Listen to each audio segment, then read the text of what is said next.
All right. Hello, everyone. Welcome to the Salient Exchange. We're going to give folks a minute or two to get started, and then we're going to jump in today.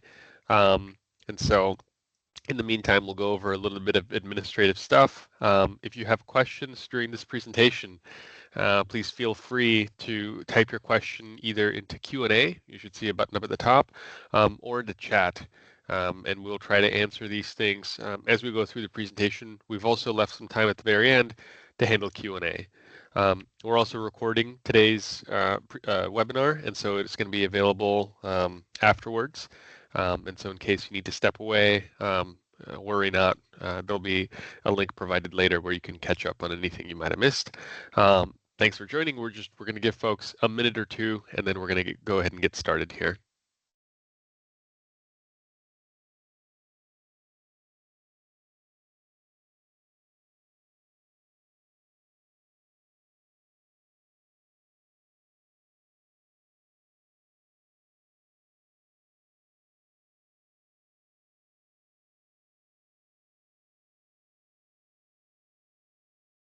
All right, it is a couple minutes past. We've got a decent audience here, so we're going to go ahead and get started.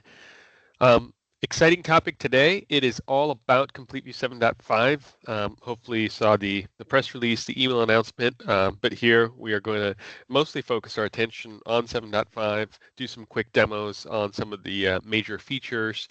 We also have a couple of integration updates to share, and then we'll wrap up with some Q&A. This is unlikely to take us the entire time, but again, we're on for any Q&A. And so let's dive into it with 7.5. So, number of features here, and the first one we're going to start with is enhanced playback. This is one of the highlights of the 7.5 release. We brought that really nice set of timeline improvements that we did back in 7.3 into the playback search experience. And so whether you're doing list clip search, event search, smart search, etc., those wonderful UI controls that you see on the video have all been properly borrowed over from all of that timeline work. So the smooth scrubbing, the ability to move forward or back a single frame, and a lot of the search settings, we persist them, the search mode, whatnot. So as you switch between cameras, whatnot, you're not having to reset all of this. And so we've got a quick demonstration of what we've done here and how it might be easy, for example, to track an individual around a corner, things like that. But to do that, we're going to lean on Chris Garner, our product manager for the CompleteView VMS. So Chris, you want to take us into a demo of some of the playback enhancements we've made? Sure. So as you mentioned, this is our playback search experience. You may be familiar with the multi-camera playback that we've had now, but we've brought in the new controls into playback search. We now have the easy scrubbing capability here along the timeline. As we move along the timeline, you can see as I get to an event, it highlights in the left region here as well to show that, hey, this is the event that I'm encountering.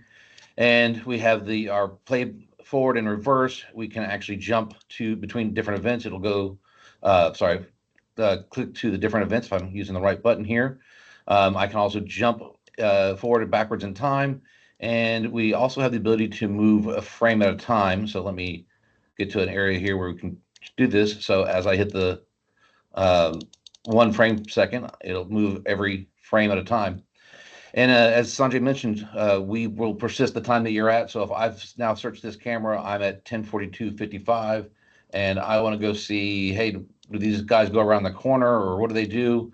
So I come over here and I can hit play, or I can scrub, and we should see those two suspicious gentlemen walk around the corner there. So a really good way to start using this to navigate across your system and such. And we also have the ability for your snapshot export and then even trim and export like we have in the video multi-camera video playback. That's a highlight of our new playback capabilities and playback search. Perfect. Thanks for that quick overview there, Chris. And again, a lot of this is the good stuff that we had in that timeline experience now borrowed over into playback search, as you can see. So excellent. That's one of the key highlights, really meant to make the life of investigators a lot more efficient. We know a lot of folks prefer the playback search mode as opposed to just using the timeline itself. And so excited to bring these improvements into their hands.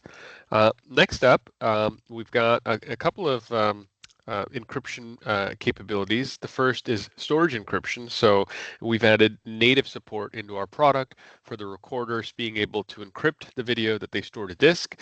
It works both with the storage pools or with volumes.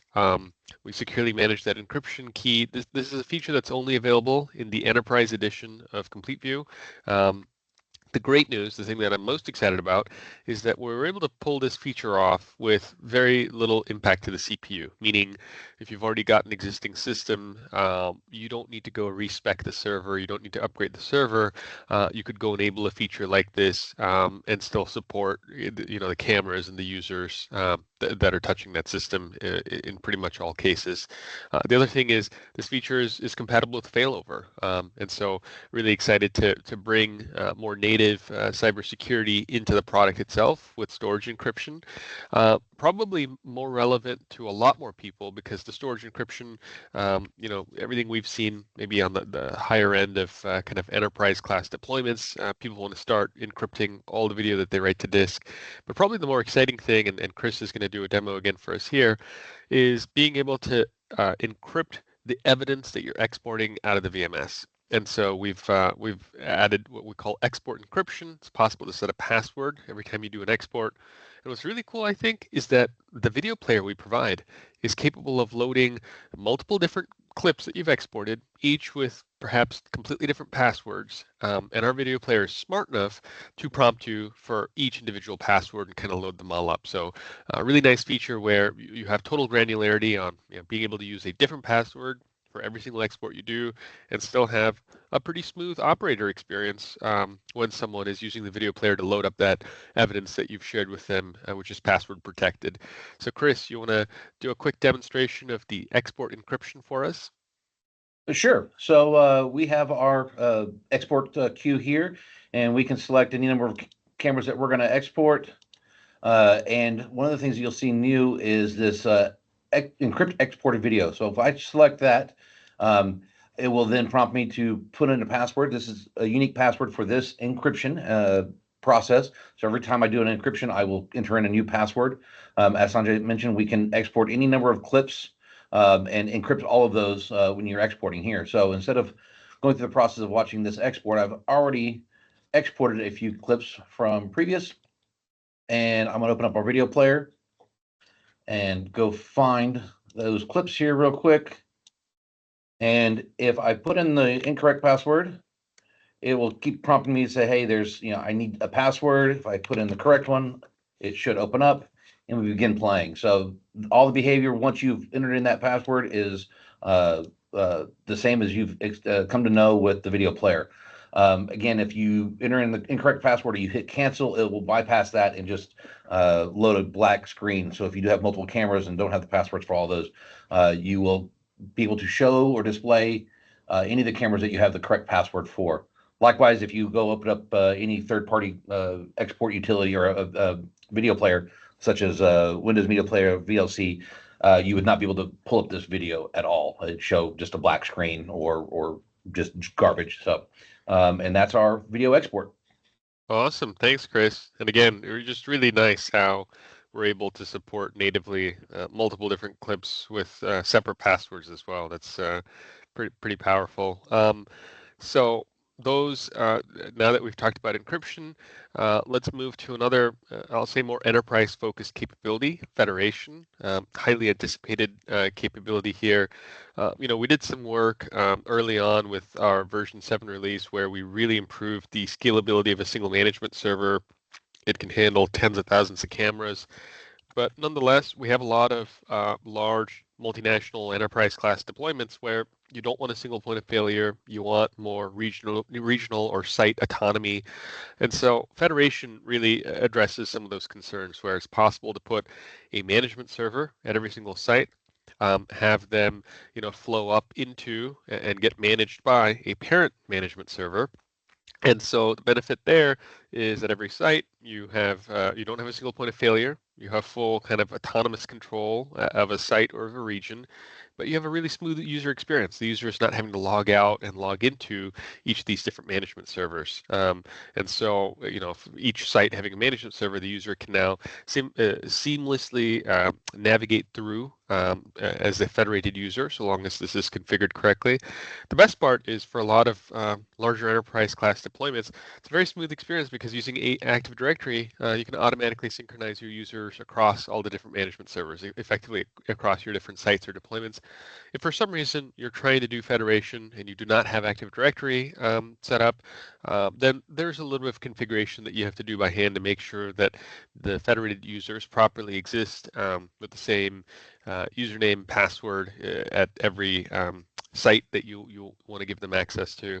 And so really powerful for bringing a lot of resilience and robustness to large enterprise class deployments while having a smooth user experience. And so, Chris, I think you've got a little bit of a demonstration, and I think you even showcase how we respect different permissions for that user on a site-by-site basis as they switch between sites. So I'll let you take that away. Sure. So I'm here at the login screen. So this would be one of the different management servers this would be the address of one of the different management servers within your deployment. I'm going to log in as a user here, not as an admin. So hit login. And as shown in the deck here, we have this little drop down here, and each one of these represents a different management server within my overall deployment. So as a user, I've been permitted to see these different modules within Complete View. So as I go switch, let me go back to the home here just because I think it shows pretty well here. So as I switch between different sites, you'll see what permissions I have at each of those different sites. So these are the modules I have access to. So in this one, I only have dashboard view. If I go back in here and I dive into live view, this server is more for just demo purposes. So I don't have any cameras in here, but we can drill in. I can see all the information for that particular site. And again, as I switch from one site to the next, you can notice that the view layout is looking a little different as I switch to different things, different sites. And those are all based on the permissions for the user. Likewise, if I get down to the last site where I didn't have view for live view access, I now get kicked out to the home screen and I can select the module that I have access to. So as I'm working with each of those sites, I get all the same things that I have today in terms of my live view playback and all the views that you would have for that particular site. So I'm working within the scope of that particular site as I switch from one site to the next here. Makes it Perfect. quick and easy. Yeah, and we got a very relevant question, which is, how many cameras or servers do we recommend per management server? I think the simple answer to it is, I think our benchmark testing, at least for just our management server, is something like 10,000 cameras and 1,000 active users. I believe it might be even larger in scale than that, but I know that under a single management server, you're pretty safe. Easily safe with 10,000 cameras and 1,000 active users. We do have some deployments that have closer to 30 or 40,000 cameras under a single management server and closer to 5,000 active different users that touch that system. So pretty impressive scale there. This feature, I will say, really allows the larger geographically distributed deployments, I'll say, to have a little bit more resiliency and robustness in the deployment architecture so that you're not hosting the entire deployment under a single management server, even though a single management server can scale incredibly well. And a lot of this comes down to having good reliable network connectivity between your sites that might not always be possible across continents or different geographic regions. And so this just provides a lot more flexibility in how you might set up a large geographically distributed deployment. Um, Perfect. Chris, I don't know if you had more to add to that. I know you've been pretty involved in some of the testing that happened for the scalability of our management server. And if I recall, it's at least 10,000 cameras, at least 1,000 users. I think more impressive than that. Yeah, I agree. I have to go back and look at the numbers again, but those definitely support those numbers that you've highlighted there. Yep. Fantastic. So now that we've talked about federation, a couple more exciting things. Mobile apps. So this is back on the operator side. We know how important the mobile apps are, becoming more and more important, really. And so a couple of updates here. We have a brand new Android app. This is now fully compatible with version 7, fully compatible with Salient Cloud Services, has the same nice look and feel as the iOS app and really as the web client that we have. And so that's live, available on the Google Play Store. Just search for Complete View, or if you find the old TouchView app that we have, um, we're the same publisher, so you can click on Salient Systems and it'll show you other apps that we've made, and you'll find the Complete View app. So that kind of the new generation of our mobile apps are just called Complete View, and so that is live on the Google Play Store. For iOS, same app. It's been out for a while now, compatible with version 7, compatible with any cloud services. But we realized there was an opportunity to improve the experience, especially around playback and the smoothness of scrubbing the video. Just making sure it was a consistent experience, making sure the video was responsive, and so we've made these enhancements, and this is also live. We've seen that in some cases it properly auto updates on people's phones. In some cases, users have had to go to the App Store, the Apple App Store, and find the app and kind of update it by hand. So if you are using the iOS app, I do recommend that you take a moment and check that you're on the latest version.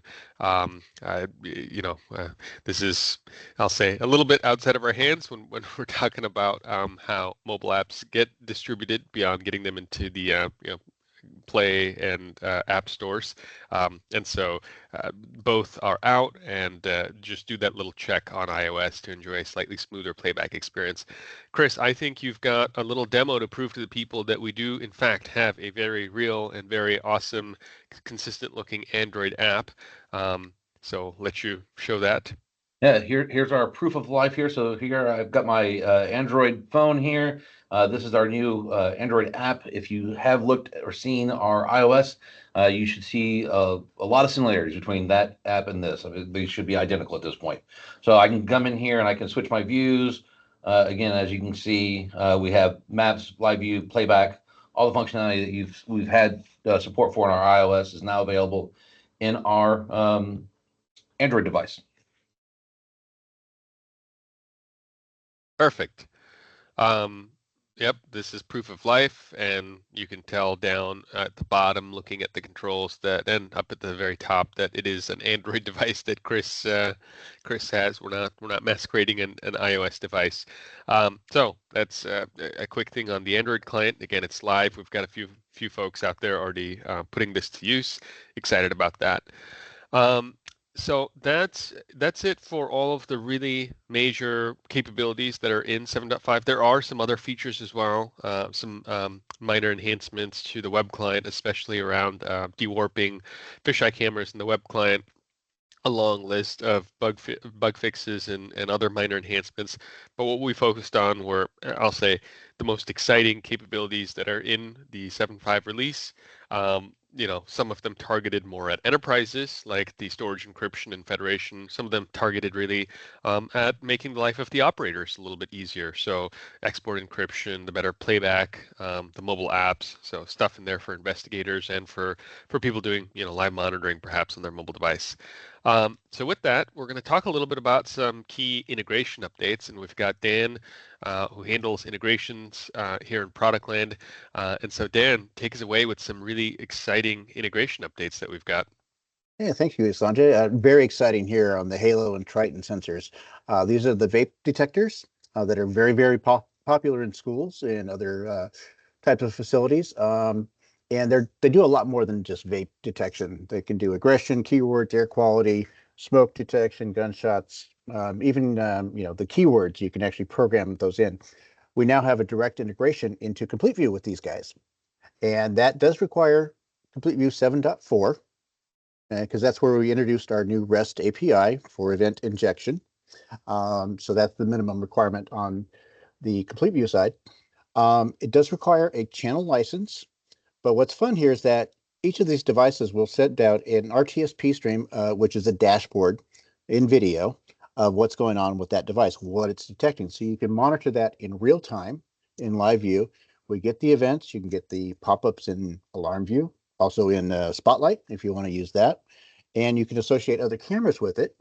with these sensors. So typically you want to place these in bathrooms or locker rooms, places like that where you're respecting privacy, because these do not have cameras. But you want to have a camera outside that, right? And so you can have everything time synchronized and export that all as one thing. So very, very excited. The integration guides are on the website under our technology partners section. Take a look at that. It's pretty simple. Just a lot of copy and pasting, but pretty simple, easy to follow guides.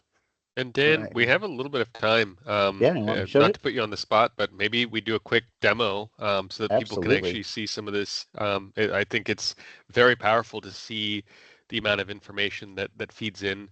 By the way, while you're setting that up, there's one question that came in that I'll go ahead and tackle real quick. Sure. There's a question on, are any settings required on the VMS to set up kind of the mobile access? And what's, I'll say, particularly unique about Salient Complete View is that there's no extra work required to set up web or mobile clients, really.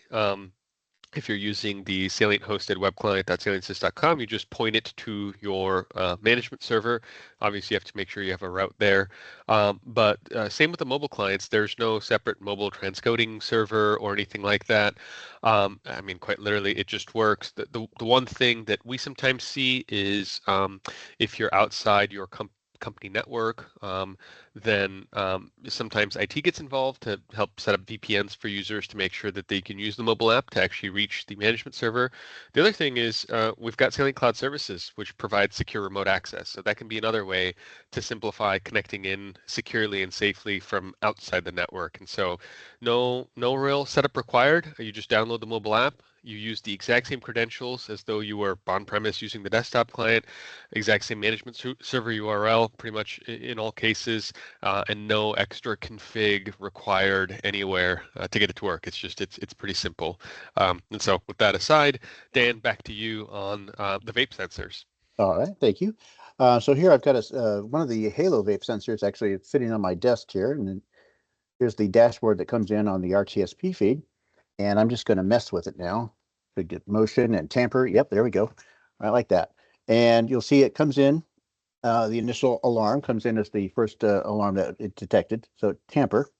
And I've also got another camera tied to that. So like an external camera looking at the door to the bathroom. That would be my XNB 8000 there. And of course I can click on those and we'll play the video. But again, that's when you go to export it, those two feeds are going to be time synchronized.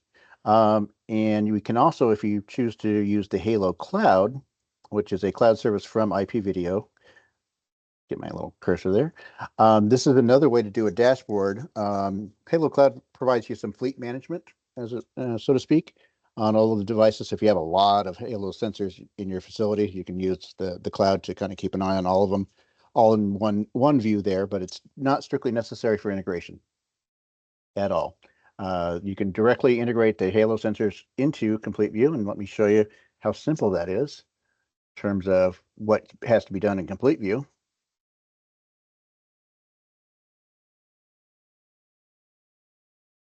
So it's basically just you add it as a camera, and it's using the RTSP driver, so the generic RTSP driver, and go to here, connect tab. And the only things on the Halo sensor is that it's port 8554 for the RTSP, and then the image path is very simple, just /stream. There we get it in there. Cool. And in case you forget this, you don't need to rewatch the recording. We do have really nice guides that are Exactly. published. And so, yeah, there's step-by-step instructions on getting these sensors properly added. And as you can see, it's really nice to get that information in as an event, but also to be able to see that feed of that dashboard. Pretty effective way to get this type of environmental data into the VMS. Yeah. So very Perfect. exciting. Yeah, no, it's that's been a major request for quite a while. So I'm very happy to be able to deliver that to everybody. Yeah, awesome for all of that, kind of fancy building management. In fact, a lot of it's happening not just at fancy, corporate and office buildings and whatnot, but increasingly schools, a lot of other public infrastructure, museums, and so exciting to see the use cases for that. Thanks, Dan. I guess we'll move along some other integration updates. Magos. I think is this done yet? It was almost done. Fingers Yeah, crossed that. the actual technical side is done. Now it's just a matter of me coordinating with the marketing department at Magos to get all the materials together so that we can publish this. But it is all, for all intents and purposes, it is complete. And what Magos, if you're not familiar with them, they do ground-based radar and also drone detection radar, but it's very long range, up to 1,000 meters. All right, and they also pair that with video-based AI object classification. So it gets you very accurate detection at a very long range. Perfect. And I guess two comments about use case and alternatives. One, Salient already has an integration with OWL. I forget what that acronym stands for, Observation Without Limits or something. So also Yes. another radar-based solution. And so you've got some options there if you're working either as an end user or an integrator. If you're interested in kind of radar-based detection, you've got more than one option with Complete View. And then a very common And use case. Oh yeah, go for it, Dan. also we support the access radar detection devices. That's right, we do, correct. So three options at least. And then I think the other important use case when it comes to radar is often the radar will detect something, and the trick is then pointing the camera at the thing you have detected. And Dan, I think you had some insight into how easy or seamless that is. And so if you want to speak to that use case overall. Yeah, so in particularly with OWL and radar and Magos, with their radar systems, is you can pair a PTZ camera really from any manufacturer, be it Axis, Hanwha, Bosch, what have you, whatever your choice is, and they'll pair that with their radar so that when an object's detected, it will automatically steer that camera to that point, so you can get a visual and identification as well. Perfect.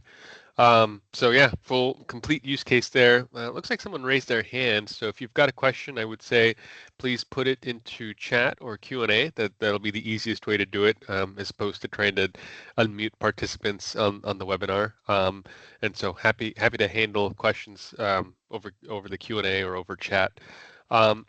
Perfect. We'll continue on. A few more Yeah. integration updates here. So it is access control release season. Everybody's releasing their new latest versions. OnGuard was just their 8.3 version was just released. We'll be recertifying with that sometime in the next few months. The Netbox, which S2 is more commonly referred to, but Netbox version 6 was released. The good news there is that the events bidirectionally from Complete View to Netbox and vice versa still work very nicely. The one thing that we've got an issue with is video being displayed in the Netbox UI user interface. Working on a fix for that, but in the meantime, we can always just put there, because it is a web-based access control platform on the user interface. So you can put that in a web view right inside the desktop client in Complete View. Excellent. No need to Yeah, switch between apps in that case. It's right there. exactly. And of course, Linode S2 has been acquired by Honeywell, and we'll see how that all works out. And hopefully, we'll see some great things coming from those guys. Secure 9000, also 3.1, should be released before the end of the year here, is what I've been told. And we'll be doing recertification with that. And then Acre is making its presence known. So Acre was a company that bought up Phoenix, RS2, Open Options, Premises, Vanderbilt, Matrix, and they're all rolling that into their new Acre Access platform. And we're in planning stages with integration on that and working really closely with Acre. So stay tuned on that. Perfect. Lots of activity here, and a fun little animation replacing the Linnell logo with Honeywell. I caught that at the very beginning here. That's cute. Perfect. I think that was really it. The last part is really talking about roadmap very briefly. Obviously, we just announced and released the Complete View 7.5 software update. And so looking ahead, we do have a 7.6 release that is, scheduled to come to market in the first quarter of 2025. Going to be a ton of web client enhancements there, some improvements to federation. We're even looking at incorporating some adjustments to licensing, especially how we handle licensing around multi-sensor cameras that you add via OnVIF. If you've run into that, today there's a little thing where we end up having to issue some additional licenses for the additional sensors, and so we managed to kind of get to the bottom of that and make sure that one camera, one device, with a single IP address consumes a single license, and so it'll be a lot smoother to add these types of cameras. And then a really cool feature, I think, if you're using Salient Cloud Services for the remote access, where we can auto detect if you're on the LAN. And you might be wondering, why is that useful? Why is that such a big deal? It greatly improves performance for operators. We're seeing a lot of operators using our cloud service do a lot of heavyweight investigating and a lot of scrubbing. And while that works over the remote connection, if you're on the LAN, it's just that much smoother. It's that much more responsive because you're not having to traverse through the cloud infrastructure. So all of that is going to be part of the 7.6 release. There's actually a ton more, but these are, I'll say, some of the more interesting highlights. Beyond that, as we look out over the rest of 2025, there's a ton of work in the product and engineering teams here at Salient going into capturing and searching camera-generated metadata, so supporting camera-based analytics, metadata search. As Dan just called out, there's a bunch of work going into integrations, especially as aptly put, it is access control release or update season already. And then certainly we're going to continue investing in additional cloud capabilities. Obviously, we launched the MySalient portal experience earlier this year. We've got, I'll say, some exciting things in the works to expand and enhance some of that experience and expand the cloud capabilities. And so this is a quick snapshot of what's coming next. I see that we've got maybe a couple of questions in chat. And so one of the questions is, and we'll just go to the Q&A at this point. So we've got a question on, getting ready to migrate to Windows 11. Is Salient Complete View stable on Windows 11? Yes, absolutely. We have fully certified on Windows 11. We did that for the desktop client a while back. That was either the 7.3 or the 7.4 release. But with the 7.4 release, we certified all of our server components, management server, recording server, to work with Windows 11. So Windows 11 should be no issue, fully tested and certified. And Sanjay? And no, yep, go for it, That Dan. also includes Windows Server 2022. Correct, yes. And also SQL Server 2022. So Yes. correct. No issues with Windows 11. We will, I guess at this point, stay on if there are any other questions, but this is the end of kind of the material that we'd prepared. Very excited about 7.5. We're going to be showcasing this at GSX as well. So if you want to come by, if you're at the trade show, get a live demo, learn a little bit more about any of these features, we're going to be attending. Other than that, we will see you at the next Tech Exchange. And if you have any questions, please keep them coming. We'll stay on. Let's see, we've got one. Are features like encrypt exported video and smoother scrubbing available on the Salient web client? Fantastic question. These are some of the types of enhancements that are going into that Q1 2025 release. So as I said, big piece of work as we look at the first quarter of 2025 is a bunch of web client enhancements that really get into the playback and export experiences. And so at a minimum, I know that the really nice timeline experience is going to make its way into the web client. We're still working on exactly what all the export enhancements are. And so there's a chance, not confirmed, that we might do some stuff around things like encrypting exports, but at least the timeline enhancements will make it into the web client. Where are we going to be at GSX? I cannot remember off the top of my head. That is, we don't have a booth this year, but we do have a meeting room at the Hyatt, which is just the Sky Bridge across the road there from the Orlando Convention Center. And it is Barrel Springs 1. There we go. Thank you, Bonnie. Excellent. All right. Another question on when 7.5 is released, will the update be automatic or will we need to interact? It's not a kind of automatic blast to everyone, and so there's a little bit of work you'll have to do to consume the upgrade. You'll have to start by upgrading the management server, but once you do that, you can actually use the management server to distribute the 7.5 update to all of the recorders. Certainly, there are tools that exist to help push the update to all of the desktop clients. There's some IT-based solution, and so we have some customers doing that. Or users can go just pull down the desktop client as well. So there's a little bit of work to consume it, but we try to give our integrators and our end users full control over when and how they upgrade, so that they're kind of doing it maybe at less busy hours. They're doing it at a time that's maybe a little bit more convenient. So good question.